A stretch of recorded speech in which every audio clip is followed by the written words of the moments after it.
বুঝলো, এটা পাঞ্জাবি আর পায়জামা, এটা তোর ঈদের গিফট। এটা কইরা আমগুলো নামাজ পড়বি। আসসালামু আলাইকুম। কিরে ছোট ভাই, কি অবস্থা? ওয়ালাইকুম আসসালাম। ভাই ভালো, আপনি কেমন? আছি ভালোই। তো কালকা দুই কি কিনলি? কিনছি তো ভাই, সবই কিনলাম। আপনি কি কিনছেন? আমিও তো সবই কিনলাম। কিরে ভাই, কি খবর তোর? ভাই ভালোই। তো তুই কি কিনলি ঈদের মাঝে? ভাই আমি ভাই কিনছি, সবই কিনছি। যাক, এবারের ঈদটা ভালোই হলো না? আলহামদুলিল্লাহ।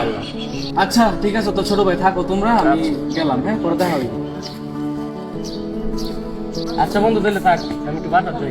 ঠিক আছে তো, যা। আচ্ছা কিরে ভাই, ঢাকার লগে যদি মিছাটা কইলি যে তুই মার্কেট করছিস, কই তুই তো মার্কেটই করছ না। আপনি তো জানেনই ভাই, আমার বাসার পরিস্থিতি একটু খারাপ, এই কারণে মনে করেন হ্যাঁ করে খুশি করার লাগে ভাই এই কথাটা বেশি, বুঝছেন না? নাহলে হেরা মাইন্ড করবে। আমি তাহলে তো ভাবিলে শপিং যাই, তুই থাক। আচ্ছা ঠিক আছে। ঈদটা ভালোই। আসসালামু আলাইকুম, কেমন আছেন? ওয়ালাইকুম আসসালাম, আলহামদুলিল্লাহ ভালো। তোমার কি অবস্থা? এই তো ভালো আছি, কেনাকাটা কেমন করলা? আলহামদুলিল্লাহ সবই কেনাকাটা হয়েছে। কিন্তু আপনার ছোট ভাই যে আপনাদের সাথে কথা বললো, তো বলছে মার্কেট করছে, আপনি কিছুই কিনে নাই। হ্যাঁ তো কইলো সেদিন সবকিছু কিনবো। না, যা কথা সব মিথ্যা কথা বলছে, বুঝছেন? হয়তো কিছুই কিনে নাই। আচ্ছা, আমার গ্রামে যেতে হতো, আমি জায়গা। আচ্ছা ঠিক আছে, তো চল। কিরে অবয় যে কইলো যে ঈদের মধ্যে সবকিছু কিনছে, ভাই দাম বললো মিছা কথা কইলো।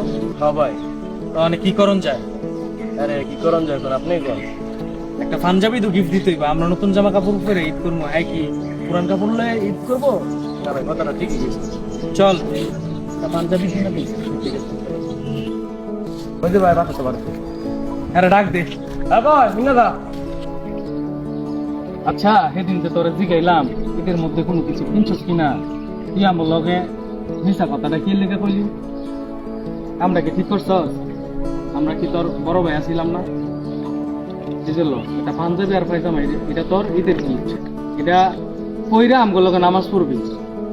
বলে আমার লাগে ভাই এত কিছু করলেন ভাই, এটা না করলেও পারতেন। তুই তো আমগো ছোট ভাই, তোরা ছাড়া তো আমরা ঈদ করতাম না।